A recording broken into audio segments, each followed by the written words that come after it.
Good evening. Welcome to this edition of Northeast Diary. Here we bring you the latest developments from India's unexplored Northeast region. Spring's arrival has brought beauty as well as joy and endless festivals to this beautiful region.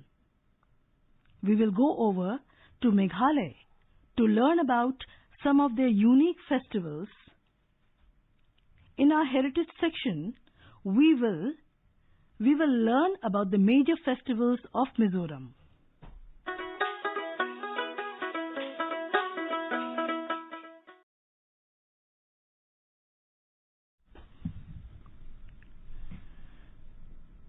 Challenges related to physical mobility have never been big enough to deter South Sikkim's Kuldeep Chhetri from what he loves doing. That is, applying his mind and designing artifacts, even though he is confined to his bed for the last 2 decades.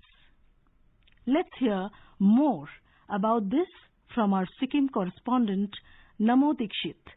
Kuldeep Chhetri has been giving shape to self-created ideas in the form of handicrafts and artifacts from the boundaries of his bed since 1999, when an accident left him paralyzed and threatened to take away his livelihood as a building laborer. Confined to his bed, Kuldeep turned to working with inputs such as ice cream spoons, old newspapers, poly cans and bamboo to make his end meet. Since then, exhibitions and expos have become a part of his life, with the latest being the recent Handicraft and Handloom Expo 2021 held at Central Park in Namchi, South Sikkim. Kuldeep shares his journey and challenges.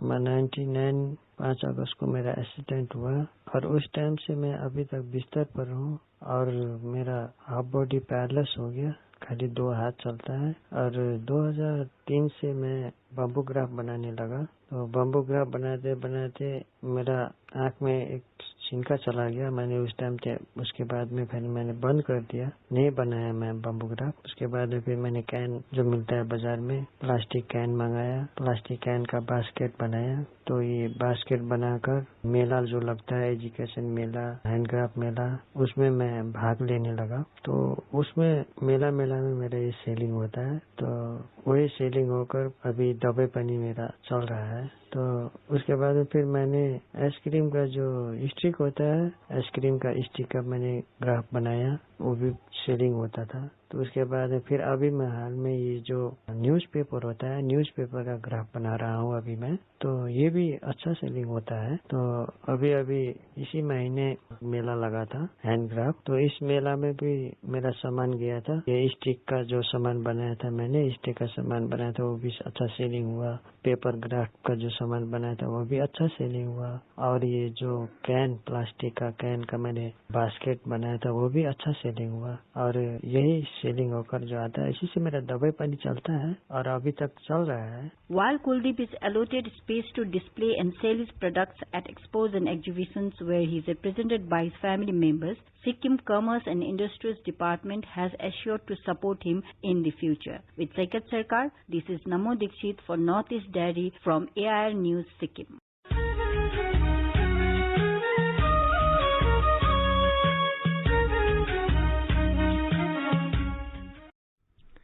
In Arunachal Pradesh, the Itanagar Capital Police has launched a traffic safety awareness campaign for the general public titled Roadside Pathshala. A report from our Itanagar correspondent.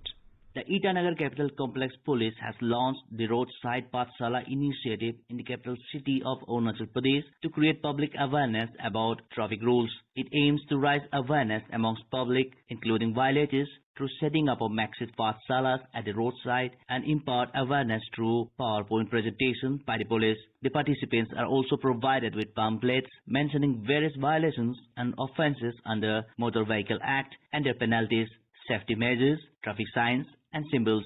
Later, the violators are asked to take plates to abide by the traffic rules and regulations and then allowed to go without being challaned. Itanagar Capital Complex Superintendent of Police Jimmy Chiram has informed that the roadside pathshala will take place at important locations within the capital region. Roadside Pathshala is a very simple concept. What we have seen now, that road is being developed in Itanagar and now we are looking at better roads.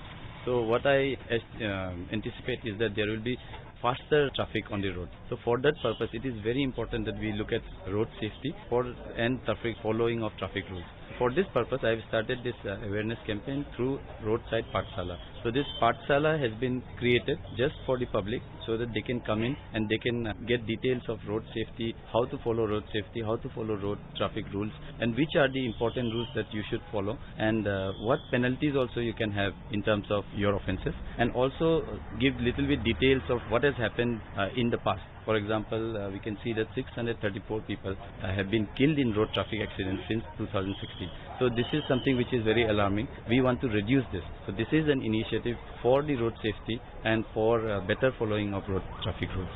Itanagar Capital Complex Deputy Commissioner Komkar Dulam has said that in comparison to other hilly states, the roads in Itanagar are wide enough, but due to wrong and haphazard parking and not following traffic rules by few persons, all public have to face traffic problems. He hoped that the campaign will help the administration in creating awareness amongst the public about road safety and rules and regulations. For Northeast Diary, this is Rakesh Dole, Air News, Itanagar.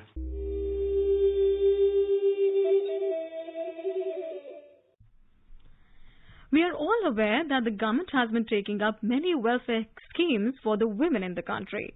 One such scheme is One-Stop Centers, commonly known as Sakhi, which provides welfare for women in distress and women affected by any form of violence in private and public places.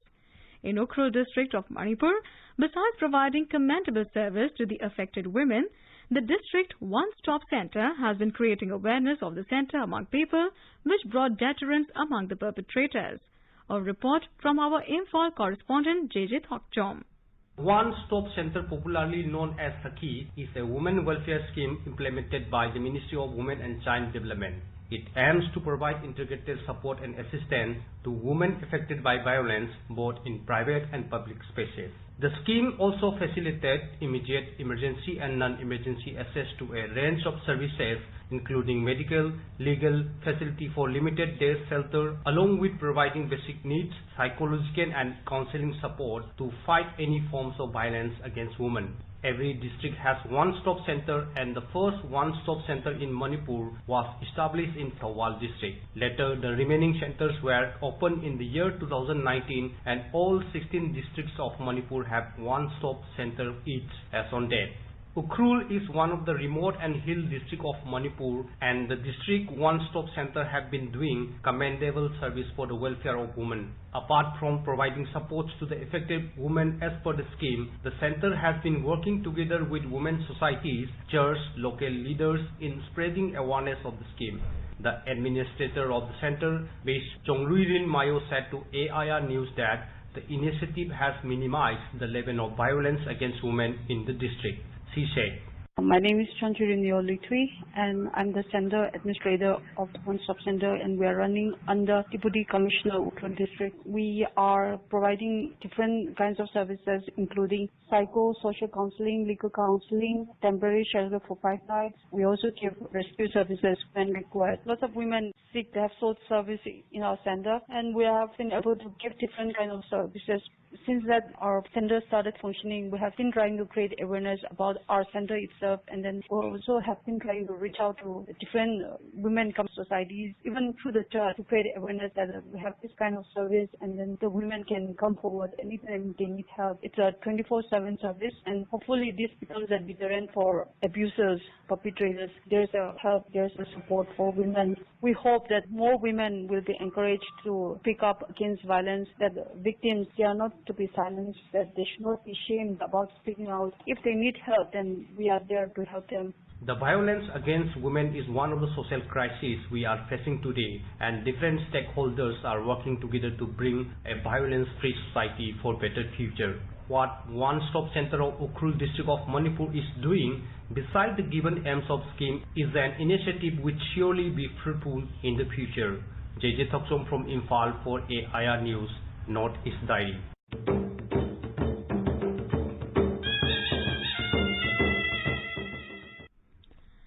Khasi, Jaintia and Garo are the three major communities residing in Meghalaya, where the Nars or Jaintia dominate in 2 districts of the Jaintia Hills region. Of the many religious festivals of the Pars, Baidang Khlam festival is probably one of the most famous festivals. Celebrated every year in the month of July, Baidang Khlam is the most colorful religious festival of this community. During the festival, people invoke the gods for a good harvest after sowing for a new crop, and rituals are also conducted to avert evil. Baidin Khlam is a combination of three words: Be, to get rid of Dien, wood or log, and Khlam, plague. Together, these words become one and translate to get rid of plague. The prime objective of the festival is to pray to the Lord for good health and harvest. Folk dance performances are an integral part of the festival, and people from all over the country gather to witness this vibrant festival and to be a part of the celebration. Baidin Khlam is celebrated with much enthusiasm all over the Jaintia Hills. However, to witness the glory of this festival, Jowai town, which is around 64 kilometers from Shillong, is the best place. Legend has it that once upon a time the town of Jowai was completely covered in thick forest, and no human lived there.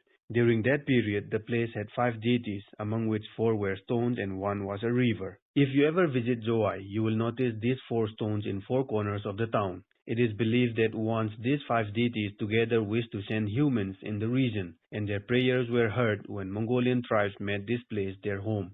So after the forest was inhabited by humans, the eldest of all deities, U Mokhai, became happy and started a ceremonial dance that created much thunder and noise. This scared people and they started to leave the forest. Looking at this, U Mokhai appeared in front of them and asked them to stay. The beginning of the festival happens with the sacrifice of a pig to Knia Pirthat, or thunder. This is then followed by one son or priest who walks along the main road to the point where the forest begins while ringing a bell. A research scholar from William Carey University, Francis A. Khongwar, shared his insights of the Baidin Khlam festival. Baidin Khlam festival can be termed as a socio-cultural and religious festival. It is here, during the festival, we see a large number of people merrily dance to the beating of the drums and the playing of the windpipe instrument called Katangmuri. It is a social festival because all the communities belonging to the different clans would come to converge themselves at the immersion of the secret lock at Eitnar Pool. It is also a time to meet friends, relatives and dear ones, and also to exchange greetings with one another. It is a religious festival because it is here that we see a number of sacrifices are performed during the festival, including the Knia Pirthat that are performed every year. Any person visiting the town during the Baidin Khlam festival will get to witness the artistic skills of the people. Worth noting are a number of tall bamboo structures, which people decorate with colored papers and tinsel. The Baidin Khlam festival is a symbol of the joyous connection between nature and humans that is celebrated with great fanfare to this day, year after year, by the people of the Jaintia Hills in Meghalaya. This is Rustam for Northeast Diary from AIR News Shillong.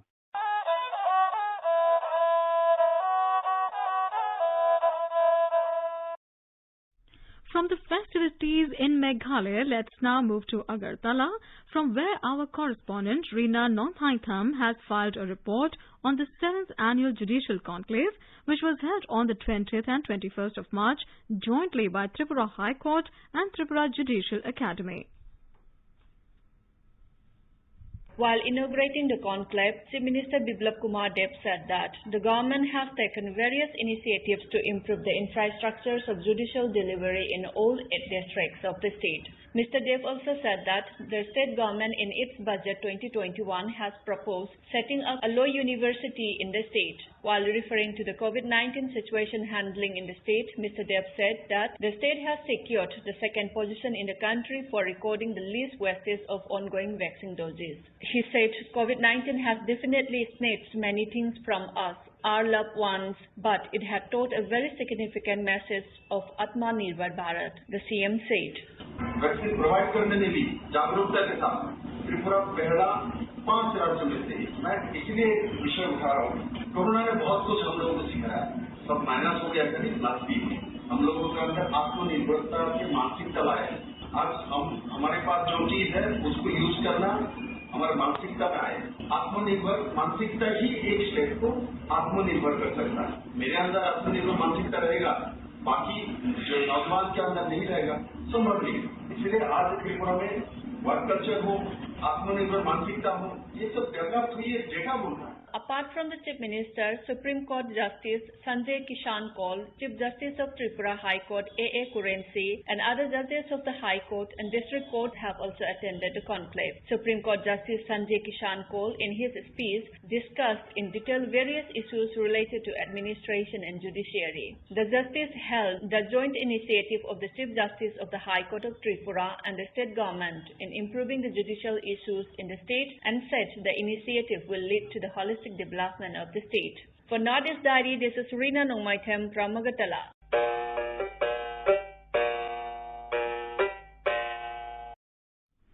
And now we bring you the personality of the week.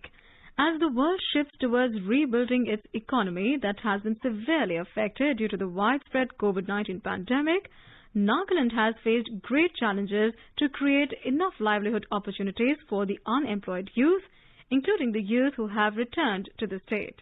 To address various unemployment issues in the state, the Department of Employment, Skill Development and Entrepreneurship Department Nagaland is creating a workforce empowered with improved skills, knowledge and equipped for earning their livelihood. Let's learn more about the activities of Employment, Skill Development and Entrepreneurship Department Nagaland as our presenter Wapangla interacts with Director of Employment, Skill Development and Entrepreneurship, Chetan Yadurin. Hello listeners, today we are very privileged to have with us Mr. Chetan Yadurin. He is the Director at the Department of Employment, Skill Development and Entrepreneurship. First of all, thank you so much for your time. To begin with, what are the initiatives of the department towards skill development? We have two skilling programs that we run at the moment. The first one is a long-term training program which is conducted in all the 8 ITIs spread across different districts in our state. And the short-term training is called PMKVY, Pradhan Mantri Kaujal Vikas Yojana. And there we train our youth in various skills. It's a long list. So any kind of skilling needs of the youth is available under this PMKVY program. And the second PMKVY 2.0 over by December. And any day now, any moment, the ministry is going to launch the third PMKVY 3.0.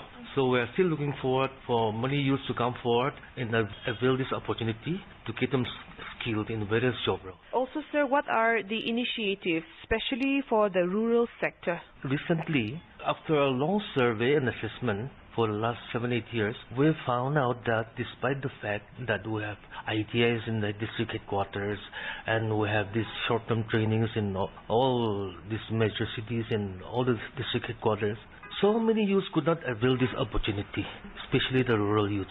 So we came up with the idea of having skills on wheels. And fortunately, at the right moment, we had a program from the ministry. So under that, we incorporated this, our concept. And there, through this program, we could procure a bus, which itself is a lab. I think the entire bus is a training lab, and for any kind of training needs for the rural youths, we are equipped in that bus. So through this bus, we started our first rural training in Chipobozo last month. Same training is conducted in Changtongya, Mogutum district. And our next destination will be Tuinsang. After that, we come back and do it in Kohima. Of course, this is just a pilot project. So initially, we are covering only 3 districts. But we'll have a serious case study on this in our findings. And we hope that with the success of this program, I think our government will be kind enough to scale it up to cover all the remaining districts. So I think the response has been wonderful. Let me also mention, it's a unique kind of thing. It's called multi-skilled handyman. So along with that training on wheels, which we call it skill morong. So along with this skill morong, we also conduct this multi-skill handyman, which implies that a rural youth will be trained in 3 multiple skills. So that, for example, in a village, if I train youth in just one skill, for example, a carpenter, he won't have work for throughout the year, 12 months. So we thought if we skill a youth in 3 different skills, I think it will sustain his life. So that was our intention, our concept, and it's going on now. So now our mobile skill morong and multi-skill handyman is now simultaneously going on in this street. And also with the inflow of migrant workers, so could you kindly highlight some of the challenges which you are facing, sir? Due to this pandemic, I think, the number of these returnees to our states, I think it was almost 20,000 plus. Yeah, and the government had a series of meetings, numerous meetings, how to take care of these returnees, how to upskill them, reskill them, and re-employ them. So it was also a challenge as well as an opportunity for our department to take care of the youth. So like our first step was, we have a job link portal which was launched by our honorable advisor about 4 months ago, and there where the job seekers and employers, they meet in that link, virtual meeting, and there it's like a shop. So the employers will register themselves in that link, and the job seekers will also do the same, and there they interact and meet. And for example, where the opportunity lies, the job seekers will know about the opportunity through this portal, and also even for the employers, what they want, what kind of skilled laborers they want. So they browse and find out what kind of workers they want, and that's how I think it is a good platform for the job seekers and the employers to interact and get employment for the job seekers. Yeah. That sounds very impressive, sir. And I think the department has also done a great job in collaborating with IIT Madras. So kindly say something on that, sir. In our live register, that means a register where we maintain the number of job seekers. So we have almost 1 lakh job seekers in our live register, and there we found that there's quite a good number of graduates, unemployed graduates. So we thought, as an experiment, we'll collaborate with IIT Madras. So we were given the opportunity to depute 9 graduate engineers to undergo a training, 3-month training in Madras. So I think it was something very interesting, because out of the 9 job seekers, graduate engineers we sent, 2 had to return home due to some family issues and health issues. The remaining 7, if I remember correctly, 3 was nominated to go to China for further training, and I think the remaining got employed there itself in IIT Madras, and they have done so well. So now the IIT Madras itself, now they are asking us to send more graduate engineers. So if not for this pandemic, we would have already sent many of them, but with the given situation, we are unable to do it. But once this pandemic situation gets normalized, we are ready with our graduate engineers to send more to IIT Madras. We can see that the department is already busy and your hands are full, but what are your future plans? We are planning to set up these entrepreneurs development centers in all the IDAs. It's going to be quite a challenge, but we are trying to link up with some primary institutions, agencies, where initially they'll come as the trainer, but at the same time they'll also train our own trainers, TOTs. So, of course, it will be quite a challenge, but we are ready to take the challenge. So, within a year or 2, I think we'll have sufficient institute where we can develop entrepreneurs, Naga entrepreneurs.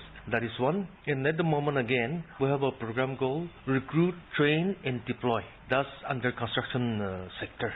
So now we are in touch with some first-class contractors.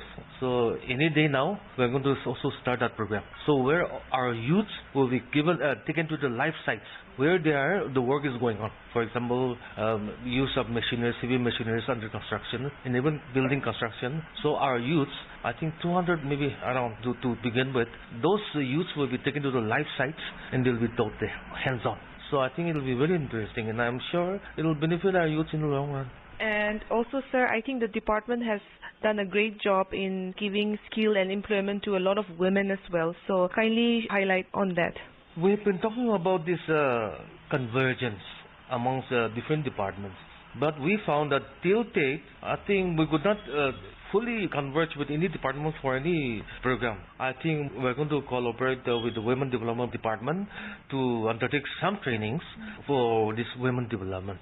So it'll be quite challenging also. I think it'll open a lot of doors, new openings for the women also. And lastly, what message would you like to give to all the listeners? Our youths are talented. We're second to none. So I think the sky is the limit for the Naga youths. And I wish them all the best. Thank you. Thank you so much, sir. My pleasure.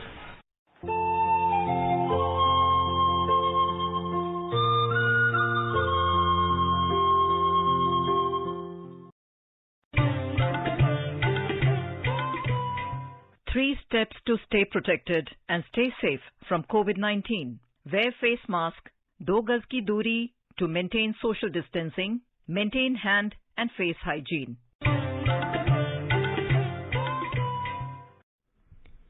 Every community spreading all over the world has its own cultural heritage and social festivals. and the Northeast India, which is inhabited by more than hundreds of communities, has its distinctive and various colorful and age-old cultural heritage of traditions and festivals. Mizoram, which is situated at the vortex of lush green hills and valleys, has its rich cultural heritage. The people of Mizoram celebrate many colorful festivals. In the state, Kut means festival, and there are 3 major Kuts which are being celebrated for ages. In this episode, we have a report on these Kuts or festivals from our Aizawl correspondent Irene. In Mizoram, 3 major Kut or festival are celebrated. They are Chapchar Kut, Meem Kut and Pol Kut. And all these festivals are related to agriculture activities and feasts.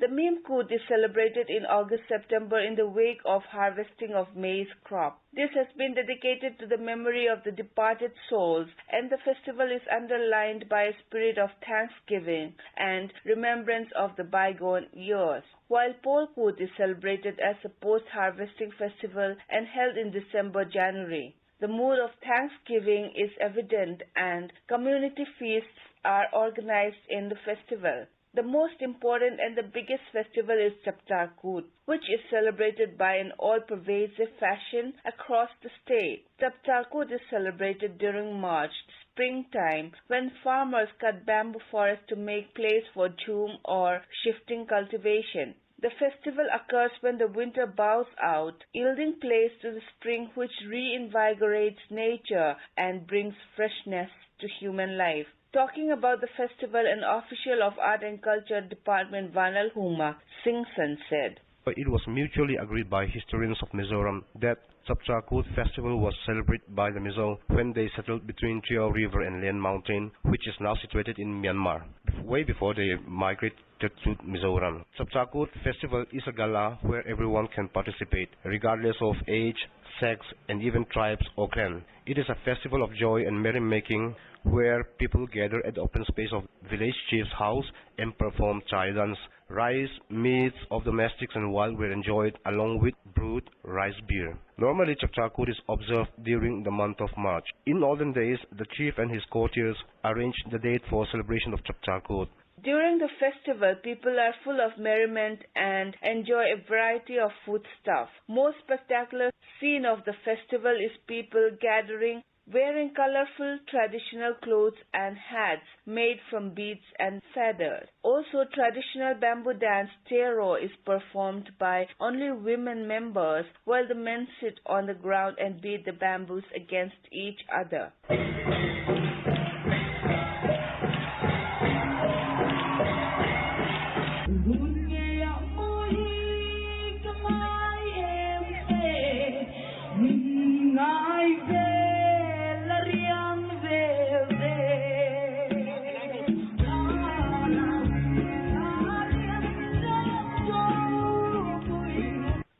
Believed that Chapchar Kut is about 800 years old tradition, and this is celebrated in all Mizo villages for 4 to 5 days. Each village has its own brand of celebration according to their time, idiom and ethos over the years. For Northeast Diary, this is Irene from Aizawl.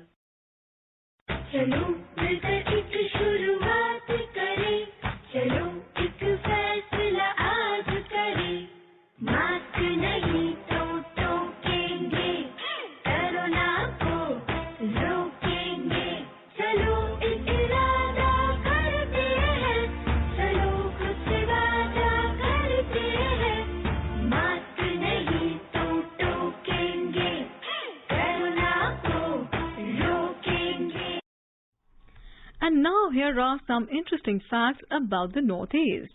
The jackfruit is the state fruit of Arunachal Pradesh. Jackfruits are high in vitamin A.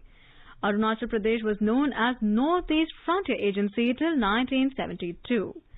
And with that, we have come to the end of this edition of Northeast Diary. Do join us next week to hear more stories from this enchanting part of India. Bye-bye.